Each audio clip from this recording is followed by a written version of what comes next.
Gold, trusted gold buyers. మీరు తాకట్టు పెట్టిన బంగారాన్ని విడిపించి ఈ రోజు ఉన్న మార్కెట్ ధరకు కొనబడను.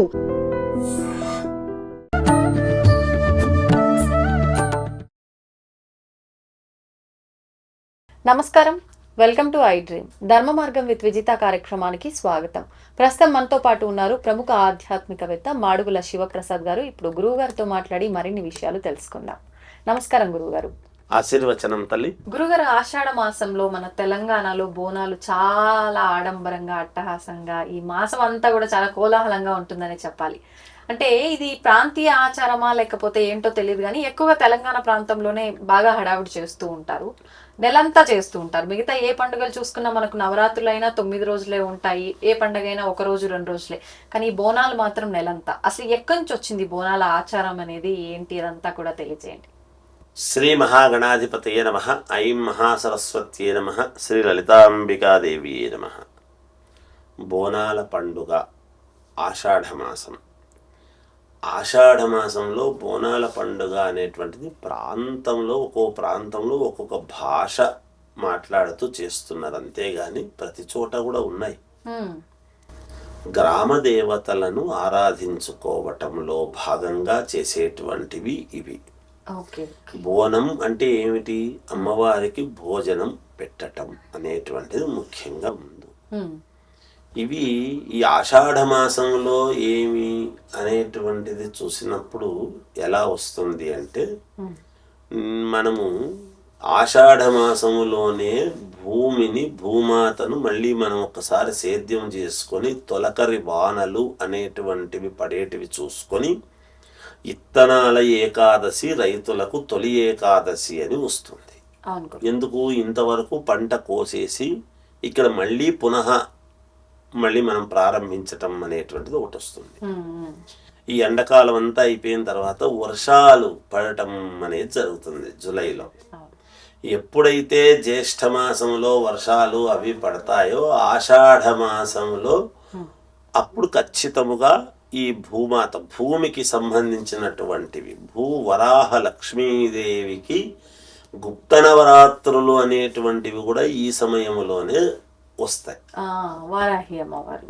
అమ్మవారి ఇక్కడ ఈ భూమికి సంబంధించినటువంటివి అని అన్నప్పుడు ఏమిటి? భూమి ఎక్కడ లేదు, పండేటువంటి పొలం మాత్రమే భూమి. మనము నివాసం ఉంటున్నది భూమి కాదా?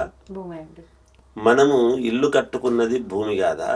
రోడ్లలో ప్రయాణిస్తూ ఉండేటువంటివి వాహనాల మీద గాని నడిచి గాని వెళుతున్నటువంటిది భూమి కాదా? అంతా భూమి కదా.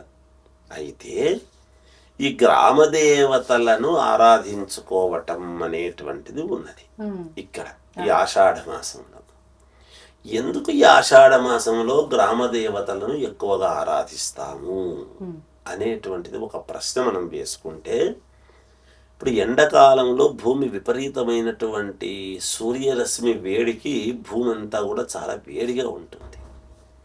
ఎప్పుడైతే ఎండాకాలం అంతా కూడా భూమి వేడవుతుందో, మీరు ఎప్పుడన్నా ఆడవాళ్ళు కదా తల్లి, ఇంట్లో ఒక పెనం మీద మనం నీళ్ళు వేస్తే ఏమవుతుంది?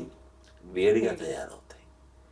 ఈ భూమి మీద కూడా వర్షాలు పడేటప్పటికీ ఆ వేడికి భూమి లోపల ఉండేటువంటి విచిత్రమైనటువంటి పురుగు పుట్ర అంతా కూడా భూమి బయటికి రావడం జరుగుతుంది. ఆ బయటికి వచ్చినప్పుడు ఏమవుతుంది అంటే, వర్షాల కారణముగా అటు ఇటు తిరగటము చేయటము, ఈ వర్షపు నీళ్లలోనూ లేదా మనకు మంచినీళ్లు భూమిలో వేసినటువంటి వాటి గుండానే కదా వస్తాయి మనకు. ఈ నీళ్ల యొక్క కలుషితం వల్లనో ఇంకో దాని వల్లనో అంటువ్యాధులు ప్రబలేటువంటి అవకాశము ఏర్పడటము ఒకటి విధానము.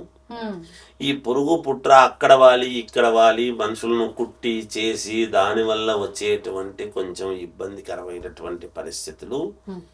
అమ్మవారు పొయ్యటం అనేటువంటిది ఒకటి ఉన్నది. చిన్నపిల్లలకు కానీ పెద్దవాళ్ళకి కానీ అమ్మవారు ఇలా మామూలుగా చిన్న చిన్న గుల్లలుగా రావటం చేయటం, అమ్మవారు పొంగటం అనేది వస్తుంది.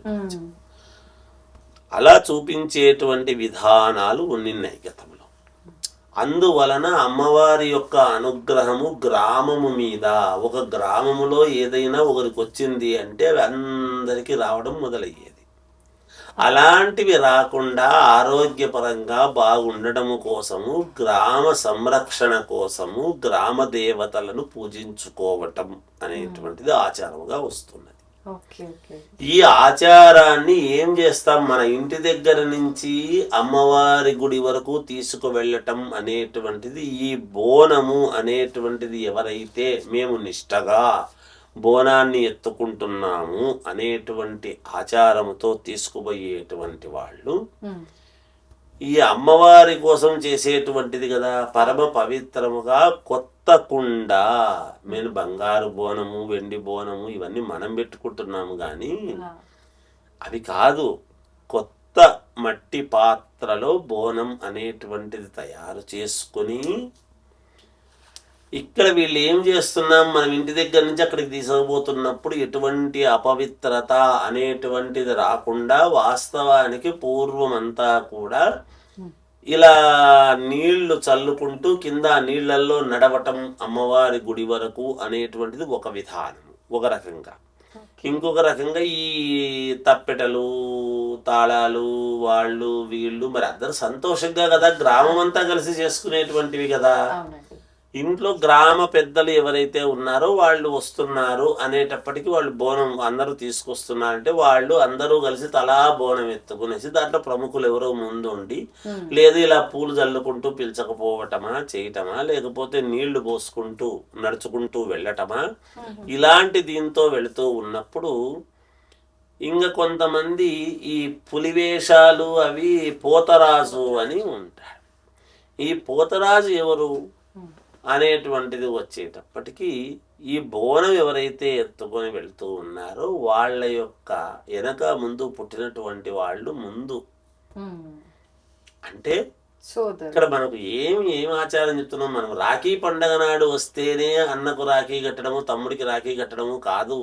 ఏ పండుగ వచ్చినా ఏది ఉండినా తోడబుట్టినటువంటి వాళ్ళు ముందు ఉండాలి నడవాలి అనేటువంటి భావనతో తీసుకువెళ్తూ ఉండేటువంటి విధానం. అలా చేసుకుంటూ వెళుతూ ఉన్నప్పుడు బోనం అనేది కూడా ఇంకా చేయాల్సింది ఏమిటి అంటే చాలా మంది కొన్ని అవి పాటించడం లేదు. ఈ పైన బోనము పెట్టుకున్న తర్వాత పైన ఒక నీళ్ళది గాని లేకపోతే కర్పూరము వెలిగించుకొని పైన మీరు ఆ మధ్య ఒకటి బాహుబలి సినిమా వస్తే ఆమె తీసుకువెళుతూ ఉన్నప్పుడు పైన అగ్ని వెలుగుతూ ఉంటుంది.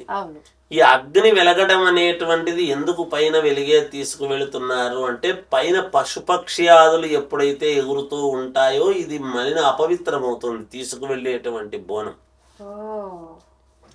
అలా అపవిత్రము కాకుండా లేదంటే ఒక నీళ్ళది ఏదైనా కానీ పైన నీళ్ళది ఒక ఇది పెట్టుకొని వెళ్ళటం, అది కదలకుండా జాగ్రత్తగా మీద పెట్టుకొని వెళ్ళటం అనేటువంటిది జరుగుతుంది. ఇలా అగ్ని గాని నీరు వల్ల గాని సంరక్షింపబడేది దేని వల్ల? మనం స్నానాలు ఎందుకు చేస్తున్నాము? పుష్కరాలు వస్తున్నాయంటే పోయి స్నానం చేస్తున్నాం, ఒక ఇది వచ్చింది అంటే పోతున్నాం, కార్తీక మాసం వచ్చిందంటే స్నానం పోతున్నాము, మాఘమాసం వచ్చిందంటే స్నానం చేస్తున్నాము. నీటికి అంత ప్రాధాన్యత, నీటి వల్లనే అగ్ని పుడుతుంది. ప్రక్షాళన అనేటువంటిది కడుక్కోవడం నీటి వల్లనన్నా కడుక్కోవాలి, అగ్ని వల్లనన్నా సంస్కరింపబడాలి. ఈ రెండిటి వల్లనే కాబట్టి అలా కర్పూరము ముద్ద వెలిగించుకొని అగ్ని దేవుణ్ణి మీద పెట్టుకుని తీసుకువెళ్ళటం అన్నా ఉండాలి. లేదు అంటే నీటిదన్నా పాత్ర పైన పెట్టుకొని వెళ్ళాలి బోనం తీసుకువెళ్ళటం. ఇది బోనం తీసుకువెళ్ళటం అనేటువంటిది అమ్మవారికి భోజనము పెట్టటము. అదే ఆకులే కింద పరిచి ఆ ఆకుల మీద దాన్ని దించడం, పాత్రను అక్కడ మండలము చేసి ఆ పాత్రను దించి ఆ పాత్ర నివేదనగా అమ్మవారికి పెట్టి వాళ్ళు సంతోషంగా అమ్మవారికి పసుపు కుంకుమ చీర సార అన్ని పెట్టి బోనం పెట్టడము అంటే అన్నీ చేసి అమ్మవారిని తృప్తిపరచటం శాంతిపరచటం అనేటువంటిది ఉంటుంది.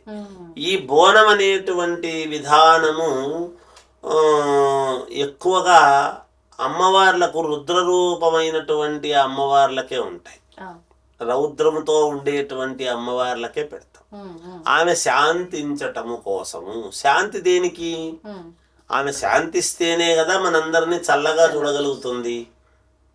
మన కాలనీ వాళ్ళందరినీ, మన గ్రామంలో ఉండే వాళ్ళందరినీ, మనల్ని కుటుంబాలంతటినీ కూడా సంతోషంగా చూడగలిగేటువంటిది ఇది. అవును. అందుకని గ్రామ దేవతలకు ఎక్కువగా బోనం అనేటువంటిది ఇక్కడ ఆచారము ప్రకారంగా బోనం అనేటువంటిది పెట్టి చేసుకోవడం అనేది జరుగుతున్న తల్లి. ఇది అన్ని చోట్ల ఉంటుంది.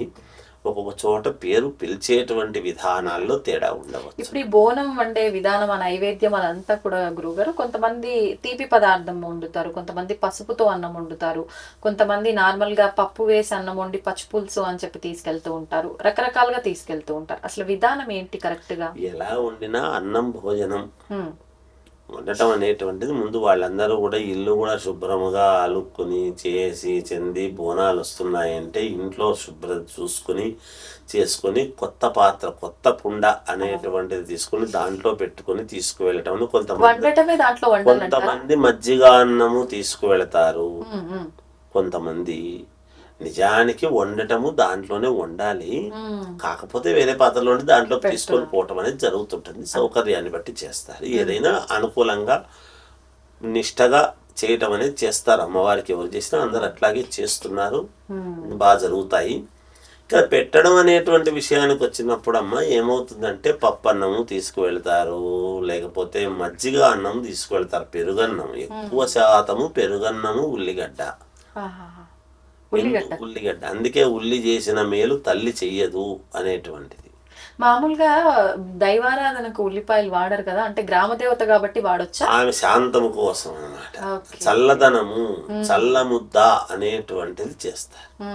ఇలా తీసుకువెళ్తుంటారు. పెరుగన్నము అది తీసుకువెళ్తారు, లేదు ఇంకో రకం అన్నం మాత్రం తీసుకువెళ్ళి దాంట్లో కూడా బెల్లం అది వేసుకుని చేయడము, లేదు పాయస అన్నం చేయడము, మనము పొంగల్లాగా చేసి పెట్టడము, ఇలాంటివన్నీ చేస్తారు.